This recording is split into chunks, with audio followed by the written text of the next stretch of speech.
Mengajari. Om Swastiastu. Kami dari kelompok 3 kali ini akan menyampaikan materi tentang sejarah manajemen. Sebelum itu, perkenalkan nama saya Karyawan Kusuma Jaya. Perkenalkan nama saya Ibu Mega Sudirman Putra. Perkenalkan nama saya Wil Jadi Brahma. Kenalkan nama saya Nikolai Putra. Baik, kali ini untuk sejarah manajemen yaitu adalah kronik tentang bagaimana manusia telah mengorganisir dan mengarahkan aktivitas, sumber daya, dan orang-orang untuk mencapai tujuan tertentu sepanjang sejarah. Sejarah ini mencakup evolusi praktek, teori, dan filosofi manajemen sebagai respons terhadap perubahan masyarakat, ekonomi, dan organisasi. Selanjutnya ada pun latar belakang, yaitu latar belakang manajemen adalah kebutuhan akan efektivitas dan efisiensi dalam organisasi untuk mencapai tujuan yang telah ditetapkan. Seiring dengan perkembangan organisasi dan kompleksitas usaha di tengah-tengah era industri, muncullah pemahaman bahwa diperlukan sebuah proses terstruktur untuk mengkoordinasikan berbagai sumber daya dan kegiatan agar tujuan organisasi dapat tercapai secara optimal. Baik, selanjutnya di sini saya akan memaparkan pionir-pionir ilmu manajemen. Yang pertama ada Robert Owen. Robert Owen adalah seorang yang menentang praktek-praktek mempekerjakan anak-anak usia 5 atau 6 tahun dengan setengah kerja 13 jam per hari.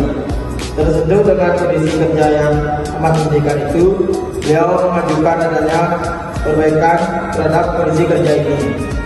Selanjutnya yang kedua ada Charles Babbage. Charles Babbage adalah seorang guru besar matematika yang tertarik pada usaha penilaian efisiensi pada operasional suatu pabrik dengan menerapkan prinsip-prinsip ilmiah agar terwujud peningkatan produktivitas dan penurunan biaya. Selanjutnya yang ketiga ada Frederick Winslow Taylor.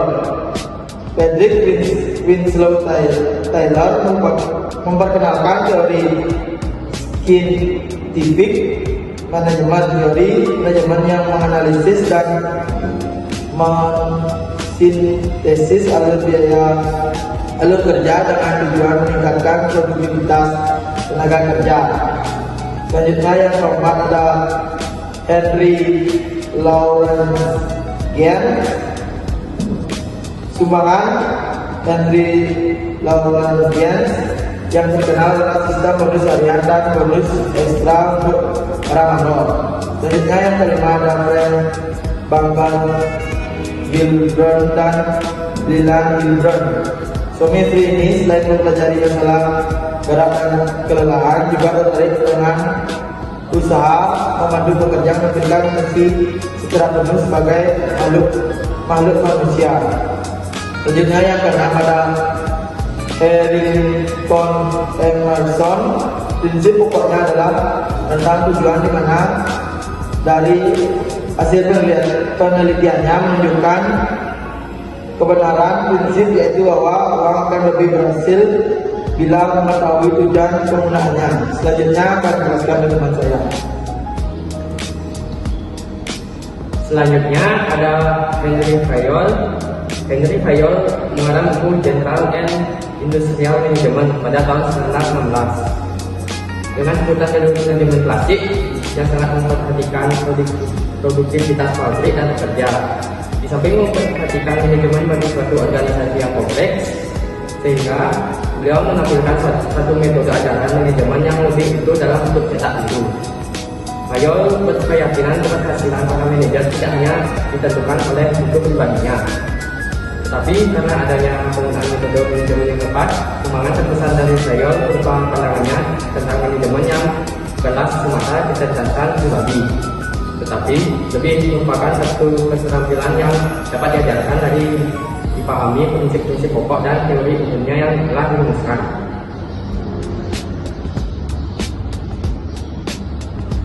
Selanjutnya ada James D. Money. Money mengartikan organisasi sebagai kelompok orang yang terdiri atas 2 atau lebih orang untuk mencapai tujuan tertentu. Ada 4 unsur yang harus diperhatikan dalam dalam organisasi, yaitu koordinasi, prinsip hierarki, prinsip fungsional, dan prinsip staff. Selanjutnya ada Max Weber. Menurut pandangannya, peradaban Barat ditandai oleh kecenderungan orang Eropa untuk menyukai organisasi, rasionalisasi, dan birokrasi, baik dalam bidang pemerintah, politik praktis, maupun lembaga swadaya masyarakat. Max Weber mengembangkan teori manajemen birokrasi yang menekankan pada kebutuhan akan penetapan hierarki dan yang sempurna ditentukan oleh penetapan peraturan dan garis wewenang yang jelas. Selanjutnya ada Mary Potter Follett menjembatani antara teori klasik dan hubungan manusiawi, di mana pemikiran Follett pada teori klasik tapi memperkenalkan unsur hubungan manusiawi yang menerapkan psikologi dalam perusahaan, industri, dan pemerintahan. Konflik yang terjadi dalam perusahaan dapat dibuat konstruktif dengan menggunakan proses integrasi. Selanjutnya ada Oswald Sheldon.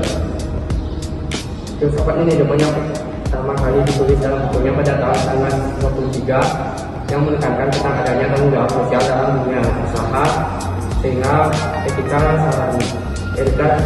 sarananya penting dengan ekonomi dalam manajemen, dalam arti melakukan pelayanan barang-barang dan jasa yang tepat dengan harga yang wajar kepada masyarakat. Manajemen juga harus memperlakukan pekerja dengan adil dan jujur. Beliau mengembangkan nilai-nilai efisiensi manajemen dunia dengan etika pelayanan kepada masyarakat. Selanjutnya ada Chester L. Barnard. Dalam bukunya The Function of the Executive mengatakan bahwa organisasi merupakan sistem kegiatan yang diarahkan pada tujuan yang hendak dicapai. Fungsi utama manajemen yaitu perumusan tujuan dan pengadaan sumber daya yang diperlukan untuk mencapai tujuan. Menurutnya, teorinya yang diberi nama teori penerimaan mengatakan bahwa seorang bawahan akan menerima perintah hanya bila dia memahami dan mampu serta berkeinginan untuk mencapainya. Barnard adalah pelopor penggunaan pendekatan sistem. Baik, sekian dari penjelasan dari kami tutup dengan para sakti.